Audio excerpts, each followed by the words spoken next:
Good news, everyone. The Bengals begin training camp starting this week. Saturday, the first-year players, the rookies all report. Then the rest of the vets arrive about a week from now. If you are excited for football to finally be back, like today's video right now.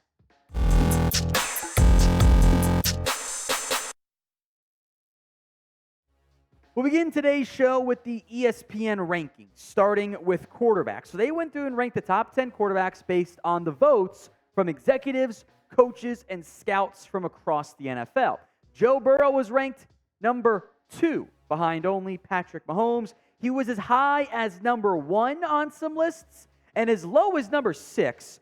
Really curious who had him at 6 and what they were smoking, but I do think some drug testing is required there, but I digress. Here were the top 10, and compared to some of the other top 10s I've seen across the NFL media landscape, this is probably one of the better ones, which makes sense when you get a larger sample size from people who, for the most part, do no ball. Mahomes was 1, Burrow 2, Allen was 3. Really glad they had Burrow over. I think that's the right move there. Rodgers 4. Kind of surprised he was that high up, actually. The Chargers, Herbert at 5. Hurts at 6, Lamar 7, Lawrence 8, Prescott 9, Matthew Stafford at number 10.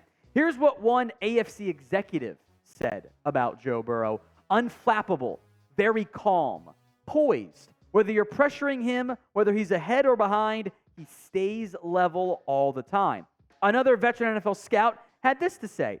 He takes time to appreciate because the elite athlete isn't what you see first. But the more you watch him, the more you're like, damn. He's doing the right thing every play. It's a lot like Drew Brees and Tom Brady, where they start doing things so consistently every year, and you're thinking, well, maybe he really is that guy. I think the elite athlete aspect is like Burrow is not the most physically talented quarterback. He doesn't have the strongest arm. He is not the most athletic, although he does move, I think, pretty well. And I think the best thing Burrow does, beyond some of the being level, being calm, he is great at pocket manipulation. Burrow does a really good job of avoiding pressure, finding ways to make throws. I think in terms of accuracy, he's one of, if not the most accurate QB in the entire NFL right now. And that first AFC exec was right. He does stay very calm and poised. It's like you took Jared Goff, but instead of making him bad under pressure, you actually made him elite under pressure. And that's how you end up with a consensus top 5 quarterback, top 3, and not number 3 quarterback in the NFL. So you saw the ESPN rankings, the quotes from the NFL experts. Where do you rank Joe Burrow among all the different NFL QBs in the NFL right now? Is he number 1 for you? Is he 2? Is he lower? It's the pinned comment on today's video, so if the ad comes here on YouTube, take advantage of it. Head down there and let me know. As I've said before, I think number 2 is exactly where he should be. I do still think Mahomes is number 1. That's not a slight against Joe Burrow. Even dating back to the Manning-Brady days, somebody had to be number 2. They're still on the track to being among the best quarterbacks of their generation. And I am glad seemingly the rest of the NFL agrees with me by putting Burrow over Josh Allen. Allen might have a better physical skill set. Doesn't mean he's the better quarterback right now. I think sometimes we get too caught up in arm strength and the highlights and not just the reliability and the steadiness that comes with playing QB. If you guys want more Bengals videos, some training camp coverage just around the corner, hit that sub button right now, youtube.com/Bengals TV. Free Bengals videos each and every single day when you're at least close to it. And we have some preseason coverage for you too, hopefully. Hit that sub button right now. Let's go to the wide receiver grouping then, as Jamar Chase was ranked number 3. Same deal, top 10, execs, coach, scouts, all voting, etc. He was high as number 1 and as low as number 6. That number 6 is a bit more arguable for me than like Joe Burrow at 6 because there's just a bunch of really great wide receivers in the NFL right now. Here are the top 10 in these ESPN rankings. Justin Jefferson was number 1. Devontae Adams was number 2. Chase, number 3. Tyreek Hill, number 4. Cooper Kupp was number 5. Someone did not rank Kupp in the top 10, which I found really wrong.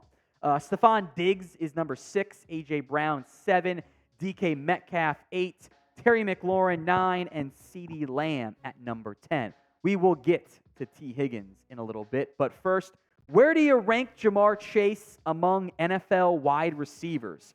You can maybe make an argument for number 2. I can't put him at number 1. I think that's Jefferson. 3 is fair enough, though. But where would you rank him? Go vote in the comments. Here's what one NFC executive said about Chase. He's the rare X receiver you can put on the outside, and he can win against anyone. Other receivers are more scheme-dependent than him. Here's what one senior NFL personnel evaluator said. He's not as polished as a route runner or technician as Jefferson, but the combination of size, speed, and playmaking ability is elite. He's trending up. His raw playmaking ability is rare. Running for the catch-wise, he's probably the best of these players. I would agree with that. I think that is one of his best assets. After all, he's kind of built like a back at times. Looks almost like a running back when he's got the ball in his hands in a good way.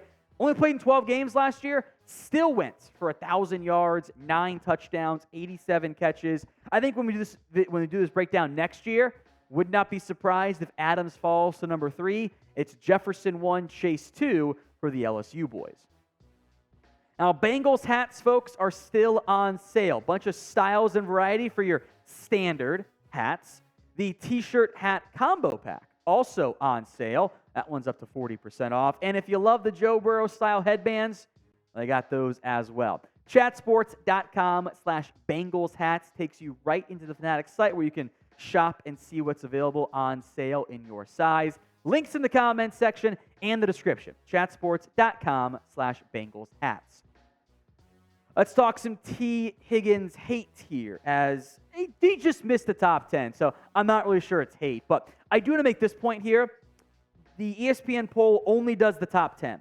So 11, 12, 13, where Higgins ranked, is based on those receiving votes. So there are scenarios in which maybe a voter would have had a lot of Higgins at like number 11 and not them have it at number 10, but more people had, in this case, Deebo Samuel in the top 10, and it leads to some difference in the rankings there, but with it only being the next 6 guys we're discussing, I think it's a decent enough metric, even though it's not quite a pure, legitimate one-to-one voting for number 11, 12, 13, etc.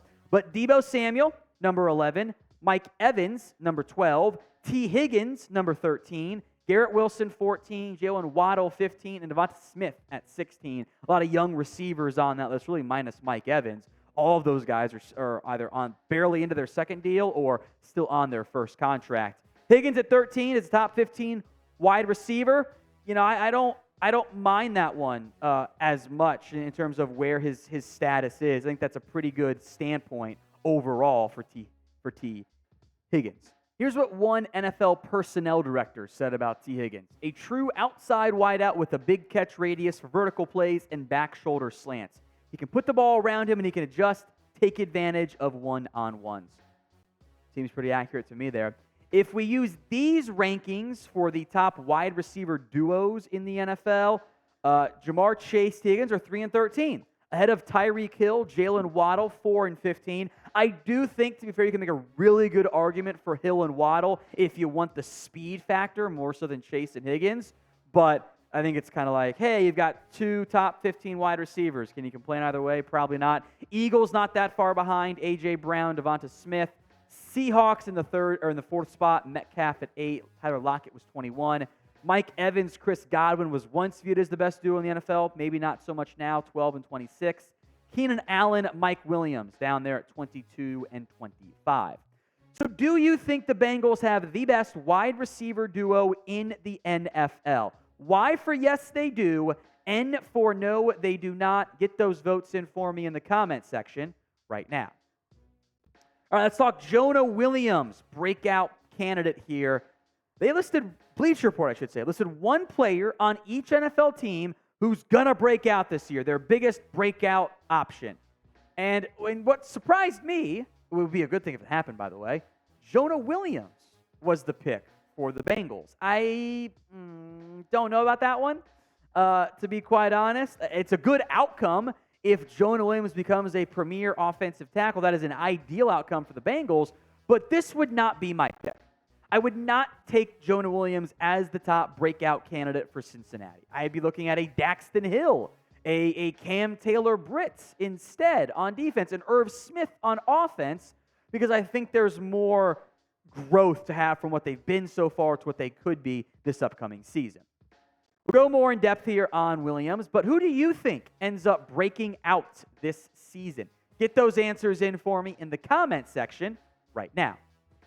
So here was the argument, the pitch, if you will, from Bleacher Report. A change in role would allow Williams to showcase his strength as a power run blocker, and the 25-year-old is going to get exactly that in 2023. The Bengals signed former Kansas City Chiefs tackle Orlando Brown to replace Williams on Joe Burrow's blind side this offseason. While Williams won't entirely avoid pass blocking duties on the right side, teams who don't line up the top rusher on one side anymore, will have a real chance to break out as a power run blocker on that end of the formation this season. I just don't know if that's true, to be quite honest. I really don't know if that is the reality that the Bengals are going to have. And frankly, Jonah Williams has not been the best run blocker for a good portion of his career, and I don't think the Bengals are suddenly going to become a power run team when they have Joe Burrow, Jamar Chase, and T. Higgins. That's just not going to be their offense. In fact, if you look at PFF, it's blocking, I know. It's their grades, but he's been a better pass blocker 2 of the last 3 years. I wonder if they saw the regression in the pass blocking and was like, okay, he'll be a better run blocker. Just feels like pushing it. Or maybe going with the old stereotype that your left tackle is your better pass protector and your right side of the line is your better run blocker. I'm just not on board with this. I do feel fine about Williams at right tackle. If he's a bit overpriced, I would agree with that, but I'm not panicking about him, not being a disaster or anything along those lines. I don't think he's the best option for the breakout candidate for the Bengals this year.